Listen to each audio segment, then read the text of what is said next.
Hello, I'm Kads, and welcome back to the free-to-play review. So today's topic is going to be the latest iteration of my least favorite event in the game, the Deck of Fate, specifically the Adventure Deck of Fate. And when you hear the term Adventure Deck of Fate, it usually means there's either some gear or something else, in this case glyphs, up for grabs from this particular Deck of Fate. That is kind of the main appeal of the rewards. However, this one differs from ones in the past, at least in recent history, because of course it is a Dungeon Diver / Gear Hunters event and alongside a Soul Rush, but it is also a Summon Rush. So if we look in the info tab here, skip down to the bottom, you can see we have the standard Dungeon Divers table. We have the Soulstones there at the bottom with a nerf applier of 90%. That just means it's 90% of the peak values we've seen, that being 100 for mortals, 1,000 for mortals, and then 5,000 for eternals. And then it's a bonus of a Summon Rush as well. So you get some points for summoning each of the different shard types. So this particular iteration is a little bit more of a choose your own adventure depending upon what you want to do. The only real incentive to be pulling any type of shards right now is because they're doing 4 consecutive days as part of community weeks, featuring each a guaranteed event for each, or for 4 of the Mikage epics that you may or may not be missing on your account. So you could technically pull, I guess if you're missing all 4 of them, up to 160 ancients to guarantee yourself the 4 epics. That way you can guarantee yourself Mikage, but it kind of depends which epics you happen to be missing on your particular account in your particular situation. But outside of that niche, I think the main appeal is of course the boosted rates in the Altar of Souls. So we do have 5 stars 2x chance on 5 and 6 star perfect souls from mortals, as well as a 2x chance for 5 and 6 star perfect souls from immortals as well. So this is one of the better times to pull because you're getting a boosted rate on 5 and 6 star perfect souls for both of the more accessible, shall we say, rarities of Soulstones. Now, in terms of the deck itself, for anyone who is unfamiliar, there are always 40 cards in the deck, and they do have a breakdown of rarities. In this case, we have 15 common cards, 13 rare, and 12 epic cards. And this is the breakdown of all of the rewards underneath all of the cards. And so you have some of the normal glyphs, which are uncommon. You have some rare glyphs up for grabs.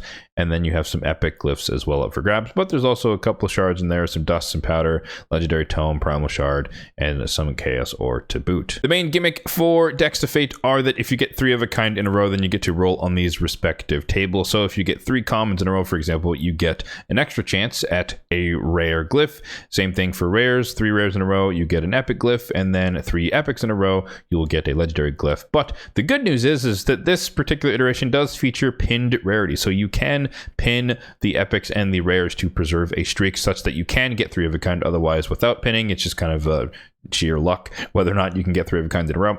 And considering that there are 12 epic cards in the deck, that means you are guaranteed, assuming you flipped every card in the deck, that is, you are guaranteed to get 4 rolls on the epic table, meaning you will get 4 of these various types of glyphs, which could be enticing depending upon your needs and desires for your own account's progression. As usual, I also have this information in a slightly more digestible format in a spreadsheet here, which will be linked in the description box down below if you'd like to check out a copy of this for yourself. So the main things to hone in here are the Soulstone summoning section here, where we have, like I said, the nerf applier of 90%.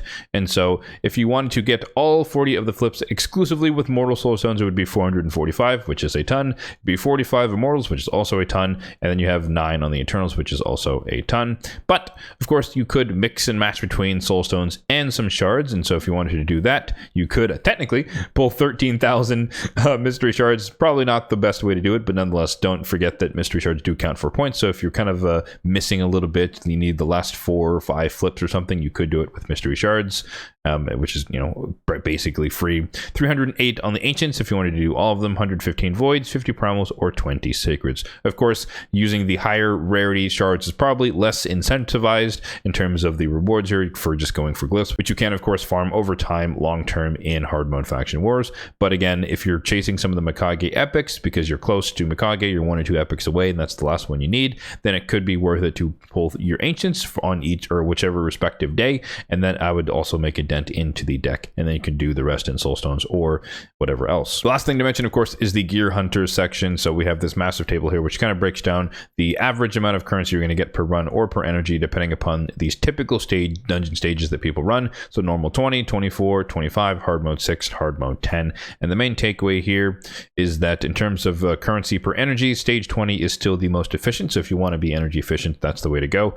But if you just want more coins per run, you're actually better off running hard mode stage 10, just because the quality of gear is that much better. There isn't much of a reason currently to be running campaign, but nonetheless, every shield you get from the campaign will also contribute to Dungeon Divers points, so that could also be a little bit of icing on the cake if you were running campaign for some reason. But in the middle of the fusion here, there is not champion training for a couple more days, and so most people probably are going to be farming dungeons, if anything at all, with their energy over the course of this deck of Fate. So with all that said, what is my plan relative to this deck of Fate? So I'm not the biggest fan of trading resources for glyphs. Like I mentioned earlier, you can farm these over time from hard mode faction wars. Of course, if you're not yet done with normal mode faction wars, you can't even farm hard mode, so that maybe that is a bit more of an incentive for people in that situation, that you could get your hands on these glyphs that you otherwise wouldn't be able to until and after you get Lydia, and also once you progress relatively high into some of the stages to get higher chances of getting some of the better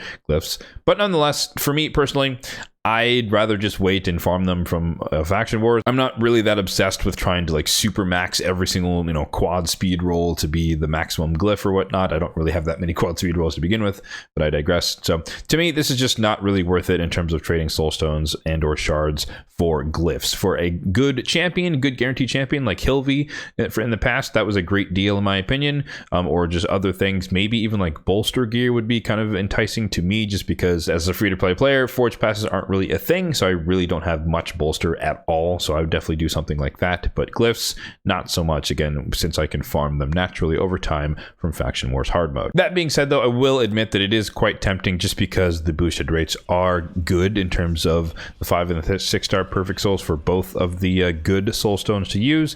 But like I said, just I want more than just the higher chance on the souls, just because I could rip through a bunch of mortals and immortals and get absolutely no souls, and then basically be stuck with a bunch of glyphs that I don't really want. So in terms of at least the way that I look at things, am I okay with the worst possible outcome, meaning I get absolutely nothing from my wish list, nothing useful from my Soulstones, and then I just walk away with a bunch of glyphs that may or may not low roll, or they might roll the minimum instead of rolling the maximum, and only a couple of them are actually going to be the more juicy glyphs like speed and accuracy resistance. So to me, again, all together, it just doesn't really feel like it's worth the resources. But the trade-off there is, of course, I am just passing on an opportunity, a slightly higher opportunity to get better Soulstones. But of course, there will always be some future 2x on perfect souls in the future, so it's not really now or never in terms of the rates. There'll be some other event to participate in the future that kind of better aligns with my particular goals for my account.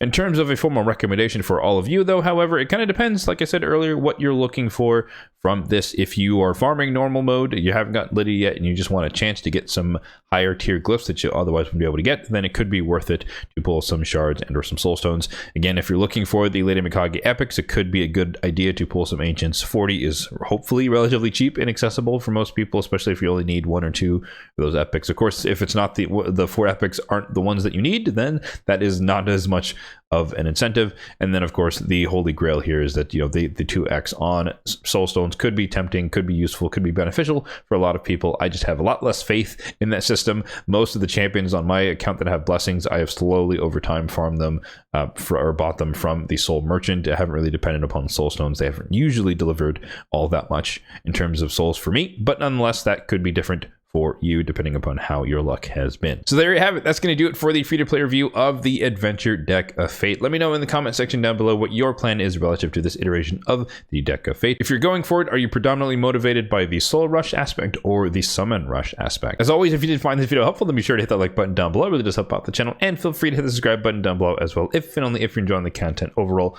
on this channel for more content just like this one in the future. Thanks for watching, and have a good one.